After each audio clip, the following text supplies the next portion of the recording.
and welcome to The Ring, Euronews' brand new debating show, broadcasting from the European Parliament here in Brussels. Once a week, two elected members of the European Parliament go face-to-face on some of the most pressing issues of our time. This week, we zoom in on the topic of rearming Europe and ask the crucial point, who will pay? Europe wants to rearm fast. Since Russia's invasion of Ukraine, EU countries have been pouring billions into defense. The upside? A European Union that is more secure and less dependent on the US. Supporters argue that a bigger defense industry also means more jobs and a stronger geopolitical role for Europe. The downside? The cost.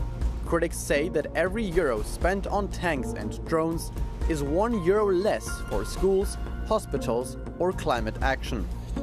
So the question isn't just how much to spend, but how to spend. Can Europe find a balance?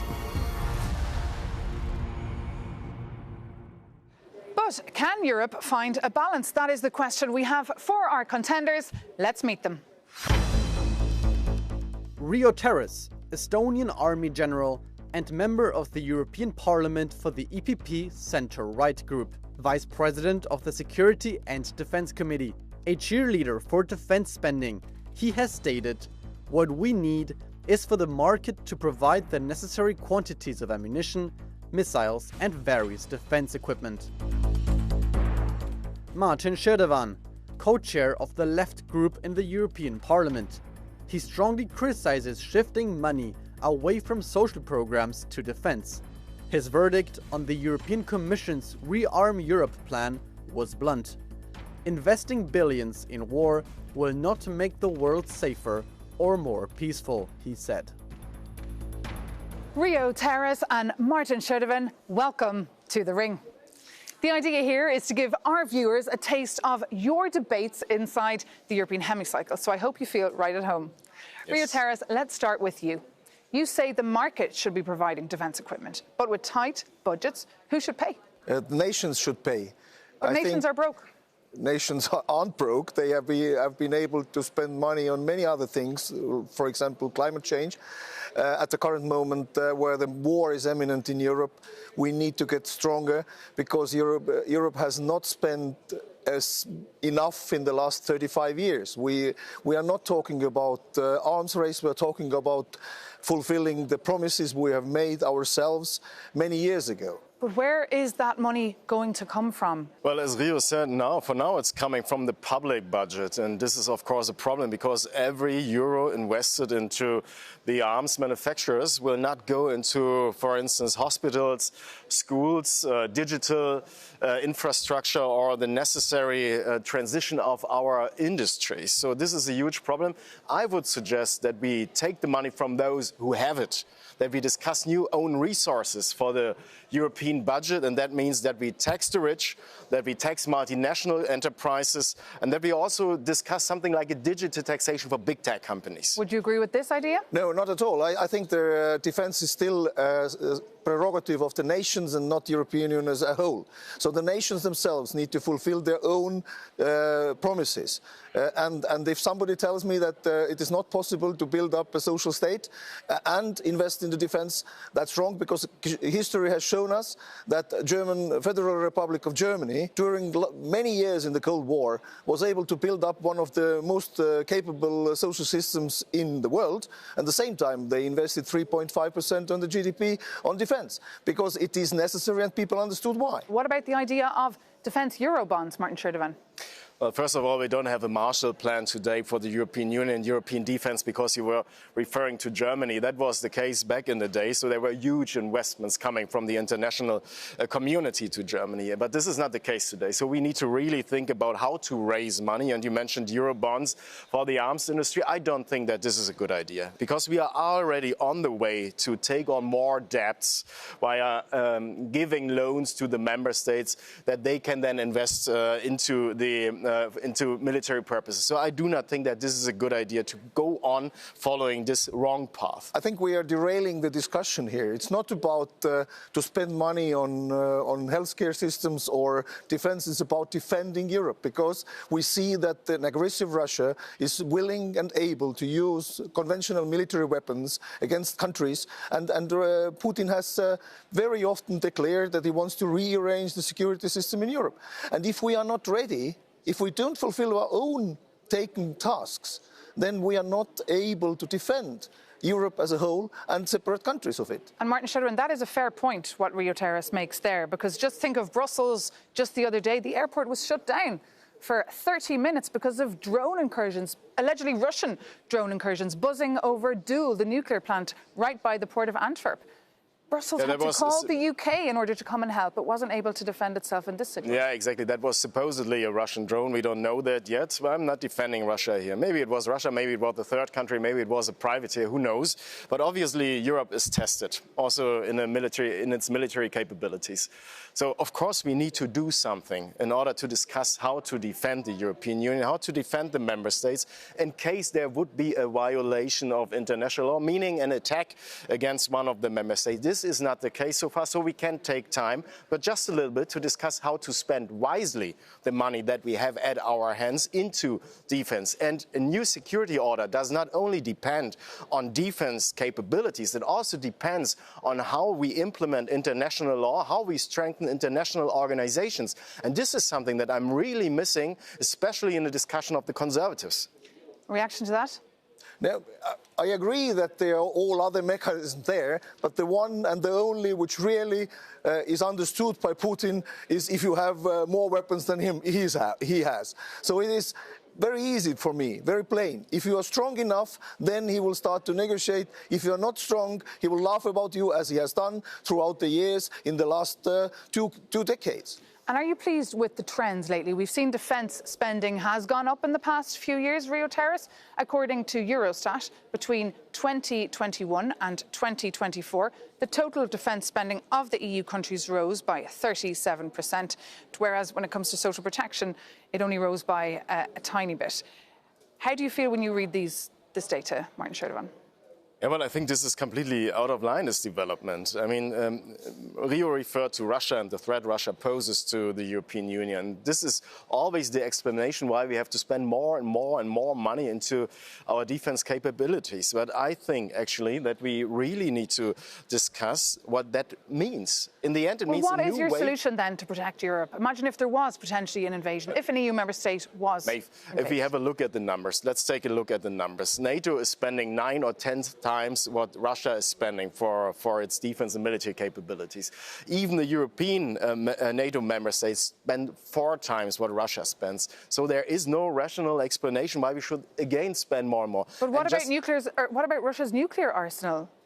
They have 5,500 nuclear... They have that for decades now. That is no new development, right? But how can we deter against that threat for you? The problem is that we have been spending less and less and less throughout the last 30 years. It's not about we are spending more. It's about starting to spend at all, because the defense expenditures, if you look from 1990 to 2020, then you will see how much we have lost, how big period of time we have lost, because we have not invested what we promised ourselves. It's not about 5%, 10%, it's about just 2%. It's exactly the same amount of money that Estonia saved introducing the digital government system. So, is it possible to find the balance, do you think? It would be possible if you would look for other resources. And as I said, we need to discuss the introduction of new own resources. And now we have the discussion with the multi-annual financial framework, which allows us to look at new own resources. And this, for me, of course, means that we need to redistribute wealth in the society if we have those challenges in front of us. And we need to tackle them. I agree, we need to tackle the challenges. But that's not going to happen. We need money. That's not going to happen. I mean, the budget talks have already kicked off in Brussels. We can see how torturous they are. The strength of the European Union Union lies also on competitiveness. And if we start to introduce new taxes and distribute wealth, which we don't have right now because we are not in the very good economical situation, then we will have less money to spend on defense. So we need to make Europe competitive again, which it's not right now. At the same time, we need to invest, and not the European Union, but the countries need to invest what they have promised to their defense. But then, Rio, really, you need to mention that, because you're not doing that, then I will do it. Each euro invested into arms manufacturers means that there is no money left for social cohesion, for instance. And this will cause a new wave of austerity in Europe, which in the end means that those who have the least suffer the most. Working class families will pay for this arms race that you are advocating for. Well, that conflict is not existent. We see in Estonia, the government decided to spend 5% on the GDP on defense, and the Estonian mothers want the mother care as well, but the people are supporting it by 80%. Because they understand the urgency of the situation, and you don't need social services in Russia, because as we see in Donetsk, Russia does not give you social services. He kills your people, your children, and all so on. So it's. But this is not Russia. This is the European Union, and people are used to relying on. This is not a discussion. But our citizens expect us to invest into public services and social security systems, and they are rightfully doing so. And make sure that the country exists. Yes, I mean, they do exist. At the moment where it is attacked by Russia, it is not forgiven. Yeah. And that is the discussion about. Well, let me stop you there, as it is now time to take the gloves off.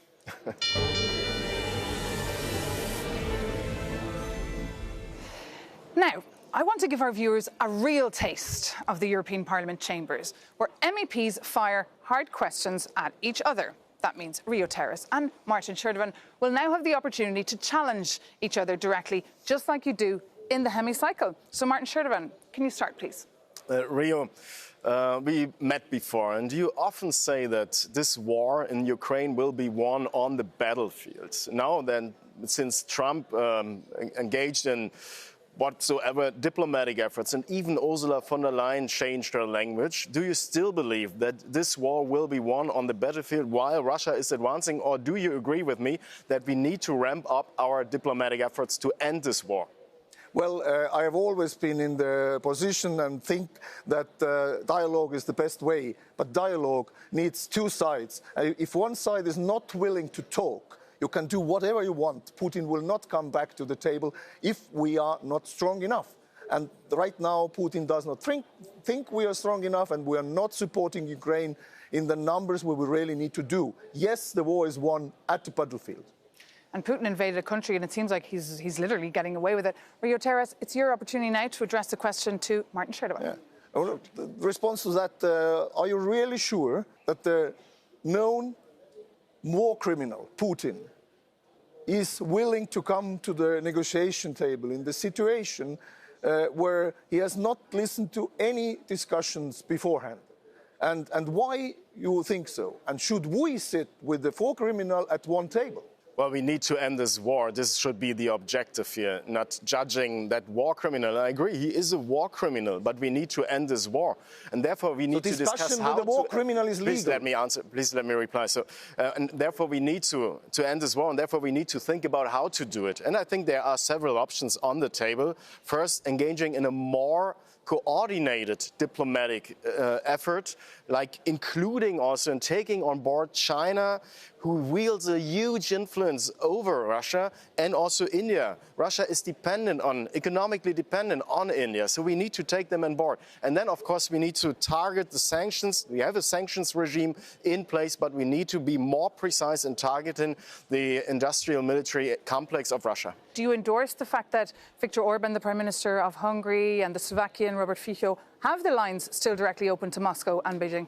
Do I endorse that Trump invited Putin to Anchorage, Alaska? Well, what can I say about that? He did that, and he kicked off, as hard as it is to admit for European politicians, he kicked off a process that might in the end eventually lead to an diplomatic end of the war.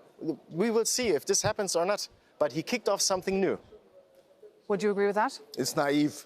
It's naive to think that Putin comes to the table all attempts of Trump, of von der Leyen, many presidents have called, everybody has called him. He doesn't care about it because he feels that he's strong enough to go on with the war. Time for you to address your next question to Martin Schirdewan. Yeah.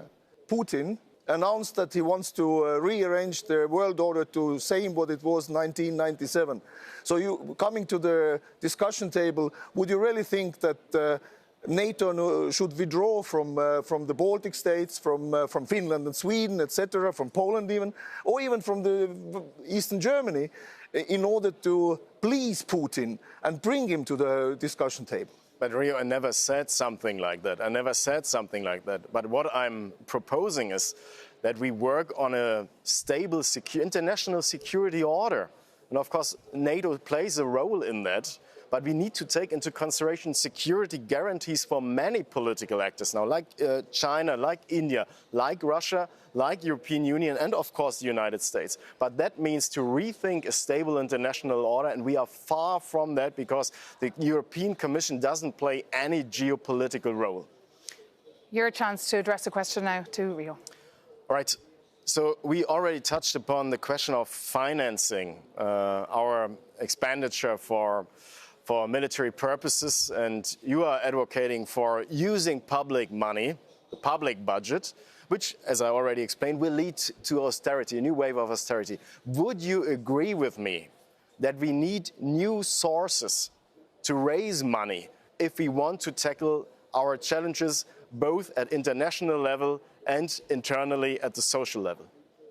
No, I think we should invest more wisely. We should try to cooperate more. We should try to make our defense industry more effective so that for every euro we will get more in back, but never, I would agree with more taxes on European citizens. No, not on citizens. He's referring to tax the rich. Tax the rich would. But the rich, as far as I know, the rich are the citizens of Europe as much as the poor. Well, then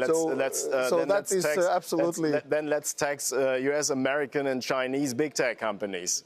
Would you be in favor of that? Well, I would say competitiveness is not won by taxes. It's by investing in the new technologies and by making ourselves stronger, not try to get money from the others. Look, we have heard now from Martin Schirdewan and Rio Terras, and I'd like to bring in a new voice now.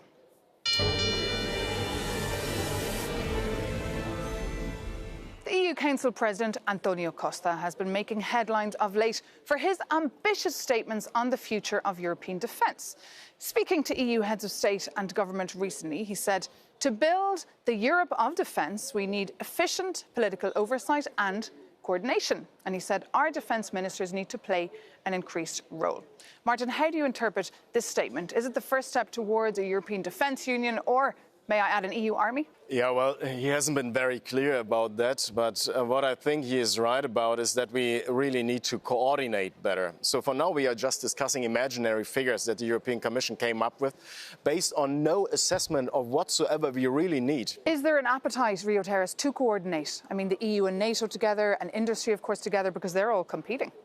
Yeah, well, I think NATO has put requirements on the countries of members of NATO, which most of which are part of the European Union. So we have the requirements, we know the numbers, but yes, I think the coordination between the ministers of defence is important in order to enable Commissioner Kubilius to work with them together better solutions for our own defence. And where is the market hedging its bet? Because we remember a few years ago, everyone in Brussels was discussing the European Green Deal as the growth model. Now it's all about defence. We should be balanced. We should not focus in one and then another. We should do both. We should be social state also, I agree. Well, this week, I mean, it needs to be balanced. This week, COP30 is taking place. How can we rearm Europe by 2030 and also go green? This is not going to happen with the proposal that the Commission just made for the multi-annual financial framework for the EU budget.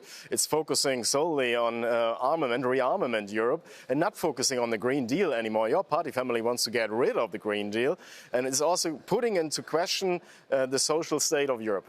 The biggest threat to sustainability of Europe is if Russia attacks European countries. And again, it's always Russia. It is. It is today backed by China. Not believing in naive thinking that China will be on our side. Never. A communist country will never be on European side. because we are democracies and we are defending here democracy. Okay. The reason why Russia attacked Ukraine in 2022 and 14 was because Ukraine wanted to have an association agreement with the European Union. It's not about NATO, it's about free will of a free country. It is time now to take a short break here on The Ring, but stay with us. We will be back very, very soon with some more Political Punch.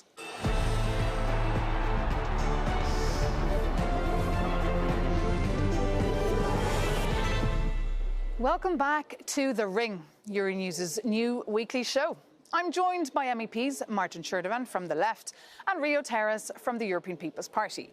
And the idea here is to bring the European Parliament's debates to your couch. So what about you? What do you think about the EU's drive to pump up defence? Well, according to EU data, 78% of Europeans are indeed concerned about the EU's defence insecurity in the next 5 years. That's 8 in 10 Europeans.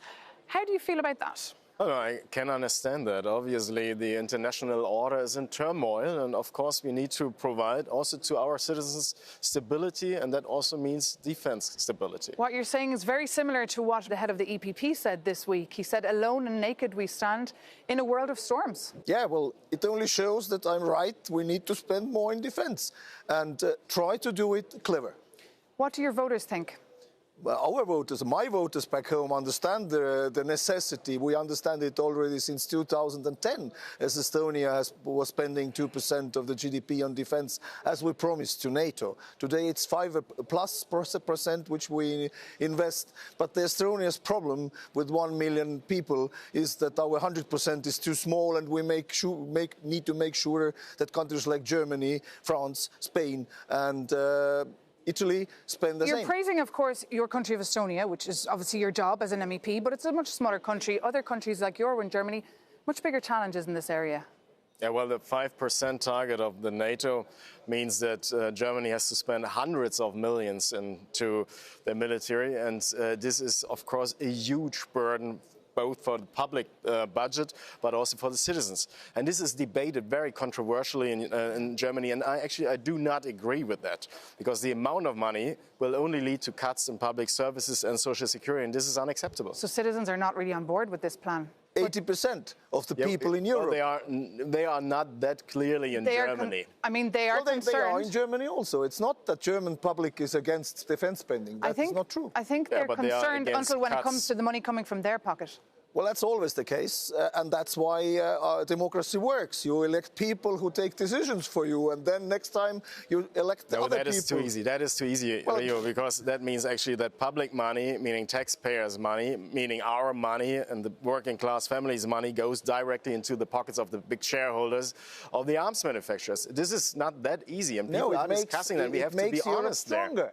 It makes Europe stronger. But can you name a single situation where a world power without military backing has changed history? But Martin Schirdewan is right. The arms industry will get much richer, but will ordinary citizens benefit too? We should use more SMEs. We should get the money. Then we should tax them. Then we should tax them. Yeah, but you don't agree with that idea. No, we should not tax the big ones, but we should make sure the small ones.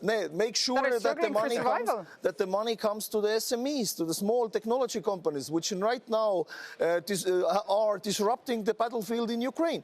We need to get the big money, not to the big primes, but to the SMEs who are creating working space, who are creating jobs for the ordinary SMEs, people the backbone, who can earn more money. The money comes back to you if you are clever enough. Is it wishful thinking, do you think, Martin Schirdewan, this idea to rearm Europe by 2030? No, not really wishful thinking, because there are huge investments on the way, and I agree with the idea that we need to be capable to defend ourselves.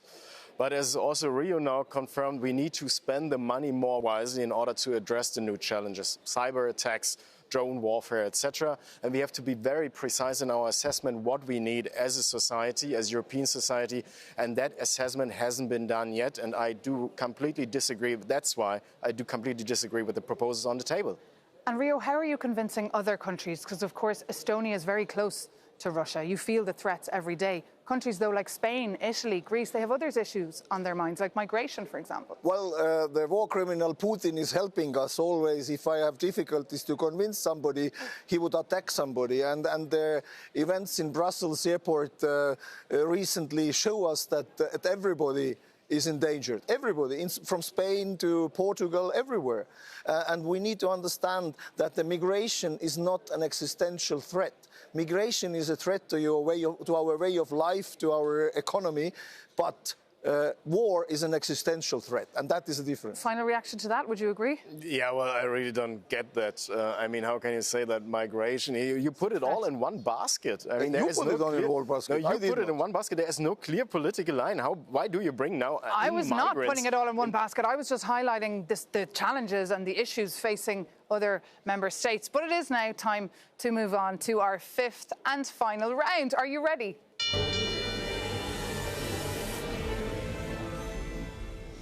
Now it is time for something different. I'm going to ask you a set of questions and I require a yes or no answer. Is this doable? I hope so. Well, let's find out. Let's find out.